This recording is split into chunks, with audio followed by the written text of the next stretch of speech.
Maniwala ka man o hindi, eto Luka Doncic nasa bench na ng Los Angeles Lakers. Hindi ko ma-imagine na mangyayari to para dito sa Los Angeles Lakers. Eto, todo suporta na kagad si Luka para sa Lakers. So eto, nasilayan na kagad natin dito ang debut game ng former Laker at ngayon ay Dallas Mavericks player na si Max Christie. At ito, Anthony Davis, nasilayan na rin dito sa bench ng Dallas Mavericks. Grabe na kagad ang suporta dito ni AD para sa Dallas. Ano nga ba mga nangyari dyan? Tara't pag-usapan natin yan.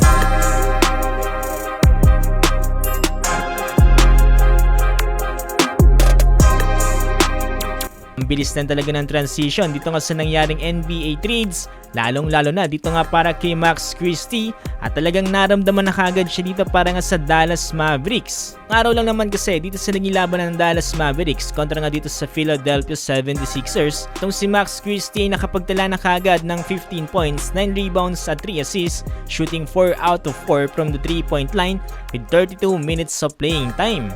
Grabe, kahit ang mga commentator ay talagang puring-pure dito para kay Max Christie dahil grabe nga daw yung kanyang effort, high IQ basketball play dahil nga sa maagang pagre-recognize nga dito ng play dito nga ng Dallas Mavericks. Nga mga players dito sa Mavericks, eto nakahype na rin kaagad dito para kay Max Christie. Talang para kay AD naman ay inaasahan na maglalaro daw siya para sa Dallas sa Friday dito nga kontra sa Boston Celtics. Naging crucial din para sa 76ers at dito nga sa Mavs yung huling segundo ng laban. Well, final score 118-116. Una sa 76ers, itong si Tyrese Maxey with 33 points, Joel Embiid 29 points. Para naman dito sa Dallas Mavericks, 34 points para kay Uncle Drew. Tapos nga naging game niyan, eto spotted itong si Anthony Davis, kausap nga dito si Joel Embiid. Mukhang nagkamustahan itong dalawang to, no, dahil sa nangyaring trade sa pagitan ni Luka Doncic at dito nga nila AD. Naman natin na isa si Joel Embiid, mga nabigla dito nga sa naging balita na ito. Sa kabilang banda, eto spotted naman si Luka Doncic dito nga na nanonood sa nagiging laban ngayon dito ng Los Angeles Lakers kontra nga dito sa Los Angeles Clippers. Nakatapos lang ng press conference dito nga ni Luka Doncic, dito nga patapos nga niyang pumunta dito para sa Los Angeles Lakers, kapalit nga dito nila AD at Max Christie, na kung saan kakatapos lang yung debut game dito ni Max Christie para sa Dallas. Etong si Luka Doncic ay mukhang hindi pa ito makakapaglaro para sa Los Angeles Lakers dahil hinihintay pa na gumaling nga itong injury niya.